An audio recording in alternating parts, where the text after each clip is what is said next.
हरिओम जी। सतगुरुदेव के चरणों में कोटि कोटि वंदन। महाराज, सुख में कितनी भी कोशिश करने पर, सुख आने पर उसमें सुखी हो जाते हो, जब दुख आता है तो कोशिश करने पर भी उसमें दुखी हो जाते हैं। और जब भी ध्यान करते हैं तो उस परमात्मा तत्व में जो विश्रांति, कैसे पहुंचे उस तत्व, विश्रांति तत्व में महाराज? प्रभु मन यहाँ वहाँ भागता है, इसलिए कृपा करके महाराज उस आप कृपा करके उस परमात्मा तत्व में कैसे पहुंचे यह बताने कृपा करें। प्रयत्न करने पर भी सुख का प्रभाव पड़ता है, दुख का प्रभाव पड़ता है। परमात्मा में विश्रांति नहीं मिलती। जब प्रभाव पड़ेगा तो विश्रांति नहीं मिलेगी। आईना हिलता रहेगा तो ठीक से चेहरा नहीं दिखेगा। तो जब भी प्रभाव पड़ता है वो जानते ना अपन, सुखद अवस्था है, ये प्रभाव पड़ रहा है, तो प्रभाव पड़ रहा है, मन पे पड़ रहा है, चित्त पे पड़ रहा है, उसको मैं जानने वाला कौन? ये प्रश्न लाके खड़ा कर दो। दुख का प्रभाव पड़ता है, गुस्सा आया तो गुस्सा आया, अब गुस्सा आया है उसको मैं जान रहा हूं, फिर मैं गुस्सा करूं तो भी मेरे नियंत्रण में रहेगा।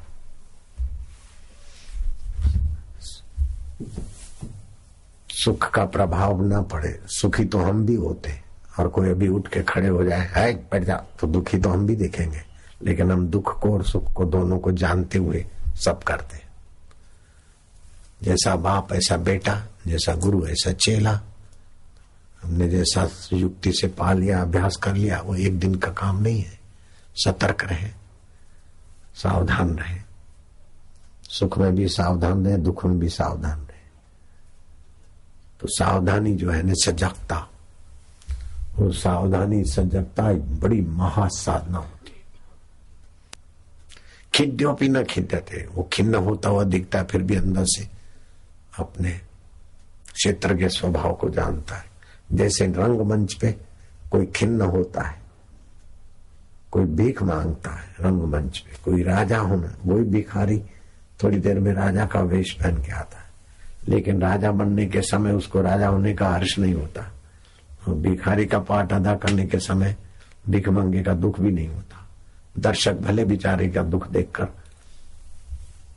चिल्लर फेंके, लेकिन वो न भिखारी है न राजा है, वो तो जो है वो है नट। ऐसे ही भगवान नटेश्वर है। धीमक धीमक धीम नाचे भोलानाथ, श्री कृष्ण। ये वो सब अपने आप को ज्यों का त्यों जानते। हाय सीते सीते बोल रहे, लेकिन अंदर दुखी नहीं है। राज अभिषेक हो रहा है और उत्सव मनाया जा रहा है, और प्रसन्नता से सबका अभिवादन झेल रहे हैं, आशीर्वाद भी दे रहे हैं, मिलने वालों से मिल रहे। अंदर में उठत बैठत वही उठाने, कहत कबीर हम उसी ठिकाने। वास्तव में तुम भी ऐसे ही हो, लेकिन अपने को वो जानते नहीं। बस मन बुद्धि के साथ जुड़ जाते हो, शरीर के साथ जुड़ जाते हो, परिस्थितियों के साथ जुड़ जाते हो, जुड़कर वो बदल जाती है, तुम नहीं बदलते हो। दुख के साथ जुड़े, दुखी हुए, लेकिन दुख चला गया, तुम गए क्या? सफलता मिली, गए और भाव बढ़ गया, 50 लाख कमाओगे, मजा आया, लेकिन आया गया, तुम तो वही के वही रहे। जो नित्य है उसमें सजाग हो जाओ, और जो बदलता है उसको बदलने वाला मान लो। ये बड़ी सावधानी साधना है। बाकी तो कितना व्रत करो, कितने उपवास करो, या कितना ठास के खाओ, सब धोखा है।